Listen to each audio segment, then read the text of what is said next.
मेरे प्रिय साथियों, सफल आवाज़ चैनल पर आप सभी का बहुत बहुत स्वागत है। आप सभी को सादर प्रणाम। साथियों, काफ़ी मनन और चिंतन करने के बाद आज मेरे अंदर ऐसी भावना जागृत हुई है कि मैं जो ये व्यवस्थाएं देख रहा हूँ, शिक्षा जो हमारा एक मौलिक अधिकार है, संविधान में ये दिया गया है कि संविधान की व्यवस्था के अनुसार सभी को शिक्षा पाने का अधिकार है। लेकिन आज हम ये देख रहे हैं कि शिक्षा का प्राइवेटीकरण करने के बाद इतना महंगा कर दिया गया है कि हम गरीब लोग, मध्यम वर्गीय लोग अपने बच्चों को पढ़ाने में असमर्थ हो रहे हैं।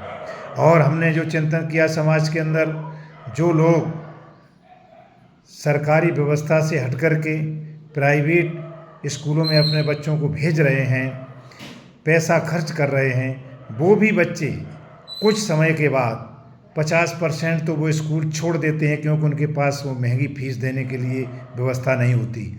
और जो कुछ पढ़ा लेते हैं 25% अगर हाई स्कूल और इंटर कराने के बाद, फिर उसी सरकारी व्यवस्था पर आने के लिए मजबूर होते हैं। वही अपने बच्चों को प्राइवेट स्कूलों में पढ़ा पाते हैं, आगे बढ़ा पाते हैं, जिनके पास अनाप शनाप पैसा होता है, जिनकी कमाई अच्छी होती है और उनके अपने बच्चों को पढ़ाने में समर्थ होते हैं। हमारा ध्यान वहाँ से हट कर के चकाचौंध की इस दुनिया में जा रहा है। हमारा संविधान ये कहता है कि हर किसी को शिक्षा मिले। गांव-गांव में स्कूलों की व्यवस्था की गई, पढ़ाई की व्यवस्था की गई, लेकिन आज हमें अफसोस है कि उन्हीं स्कूलों को ख़त्म किया जा रहा है। आखिर में इसमें दोष किसका? मैं ये फ़ख्र के साथ कहना चाहता हूँ कि मेरे समाज के लोगों, देश के लोगों, मेरे घर घर के लोगों, प्रदेश के लोगों, ये सोचिएगा, कहीं ना कहीं दोष हमारा भी है कि हमने अपने सरकारी स्कूलों से बच्चों को हटा रहे हैं और प्राइवेट में भेज रहे हैं, जबकि हम उसके लिए समर्थ नहीं हैं, फिर भी भेज रहे हैं कुछ दिनों के लिए। जब असमर्थ हो जाते हैं तो वापस लौटते हैं।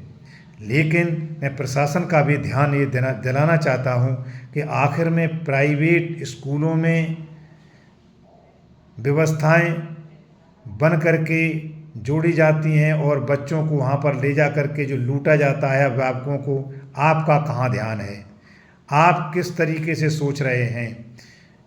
क्योंकि हमारी जो प्रशासनिक व्यवस्था है, जो अध्यापक उस स्कूल में पढ़ाते हैं, वो अपने बच्चों को उसी स्कूल में नहीं पढ़ाते हैं, तो ये प्रशासन की जिम्मेदारी है कि आखिर में कहाँ पर गड़बड़ी है। जो जिस स्कूल में पढ़ा रहा है, जिस व्यवस्था में चल रहा है, उसमें अपने बच्चों को क्यों नहीं पढ़ा रहा? ये इस पर प्रशासन को भी ध्यान देना चाहिए।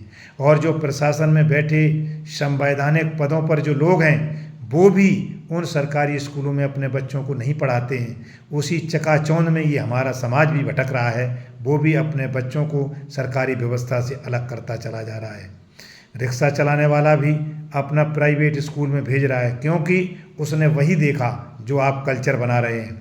हमारा समाज का हर नागरिक, जो लोग समर्थवान होते हैं, जो प्रतिभावान होते हैं, उनके पद चिन्हों पर चलना चाहते हैं, उनके रीत रिवाज, उनके नक्शे कदम पर चल करके अपने आप को, अपने बच्चों को आगे बढ़ाने की कोशिश करते हैं। हानि लाभ के बारे में कोई ध्यान नहीं देते। लेकिन हमारा ये संविधान कहता है कि हमारा शिक्षा का मौलिक अधिकार ये हमेशा रहे बरकरार, क्योंकि अगर शिक्षा नहीं तो कुछ नहीं। तो मेरे साथियों, सभी से हमारा अनुरोध है कि हमारी जो संवैधानिक व्यवस्था है, इसको ध्वस्त करने के लिए हमारे जो सरकारी स्कूल हैं वो बंद किए जा रहे हैं। और जब सरकारी स्कूल बंद हो जाएंगे, शिक्षा प्राइवेट में जो जा रही है, कितनी महंगी शिक्षा ये आप समझ ही रहे हैं, और शिक्षा को ऑनलाइन किया जा रहा है। जब ये शिक्षा ऑनलाइन हो जाएगी, परीक्षा ऑनलाइन होगी, पढ़ाई ऑनलाइन होगी, तो आप नेटवर्क की तो व्यवस्था देख ही रहे हैं। नेटवर्क में आप देखें, आपके यहाँ चाहे नेट आए या ना आए, लेकिन लिख करके आ जाएगा आपका डाटा 50% समाप्त। कहाँ समाप्त हो गया? जब हमने दिन भर मोबाइल नहीं चलाया, डाटा 50% समाप्त हो गया, किसी के पास शिकायत करते हैं आप? नहीं जा पाते। और आपसे नेटवर्क चार्ज कराने के लिए सबसे पहले पैसे आपसे ले लिए जाते हैं, उसके बाद में आप कहते हैं कि चलाओ फ्री में है। ये आपकी मानसिकता बदली जा रही है। इसलिए मेरा अनुरोध है, ये नेटवर्किंग व्यवस्था जब सब ऑनलाइन होगा तो शिक्षा इतनी महंगी होगी कि ये हमारा समाज अपने बच्चों को नहीं पढ़ा पाएगा और हम लोग गुलामी की जंजीरों में झिड़कते चले जाएंगे। क्योंकि जब आदमी के पास पैसा नहीं होता, शिक्षा नहीं होता, तब आदमी गुलाम हो जाता है, वो पशु के समान हो जाता है। उसके न कोई विचार रहते हैं, न उसका कोई स्वाभिमान रहता है, न उसकी कोई इज्जत होती है। तो हम उन सारे अधिकारों को जीवित रखें जो हमारे संविधान के द्वारा मिले हैं। हमारे बीच में जो हमारा एक पुरोधा हुआ बाबा साहब भीमराव अंबेडकर, मैं उसको बार बार नमन करता हूँ कि आपने मौलिक अधिकार दिए, समाज में जीने का अधिकार दिया। मैं आपको बहुत बहुत बधाई देता हूँ और आप सभी से कहना चाहता हूँ कि यदि आप अपना जीवन सफल चाहते हैं तो संवैधानिक व्यवस्थाओं को बिगड़ने न दें, इनको मिटने न दें। क्योंकि आज़ादी से पहले मेरे देश में कोई संवैधानिक व्यवस्था नहीं थी, जमींदारी प्रथा थी। और उस जमींदारी प्रथा में शायद आपको पता हो कि आप खूंटा नहीं गाड़ सकते थे, पानी पीने के लिए कुआं नहीं खोद सकते थे, आप अच्छे कपड़े नहीं पहन सकते थे। प्राकृतिक संसाधनों पर कुछ चुनिंदा लोगों का कब्जा था, वही प्रयोग कर सकते थे। उनकी अनुमति के बिना आप गुलाम की तरह जिंदगी जी रहे थे और आपको कुछ भी संसाधन प्रयोग करने का अधिकार नहीं था। इसलिए मैं कहना चाहता हूँ कि जब इंसान पढ़ लिख जाता है, पढ़ लिख करके वो अपने अधिकारों को समझता है, कर्तव्यों को समझता है और आगे बढ़ने की कोशिश करता है। आज मैं इस चैनल के माध्यम से भविष्यवाणी करना चाहता हूँ कि आने वाले 20 समय में हमारे देश की जनसंख्या बहुत बड़ी तादाद में अनपढ़ हो जाएगी।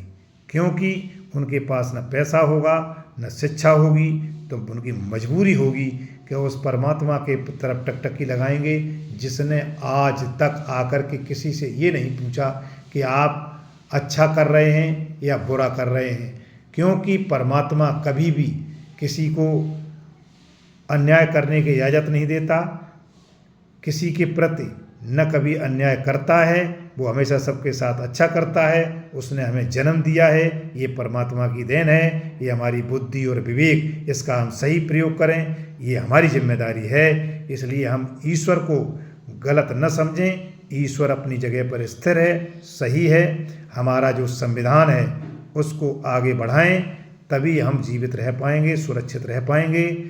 हमारा सभी से अनुरोध है कि सभी लोग आइए, शिक्षा के प्रति जागरूक होकर अपनी आवाज़ को उठाइए।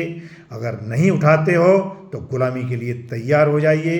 आने वाले समय में गुलाम बनोगे तो हम गुलामी से दूर रहें। इन्हीं शब्दों के साथ मैं अपनी बात को समाप्त करते हुए जय हिंद, जय भारत, जय संविधान।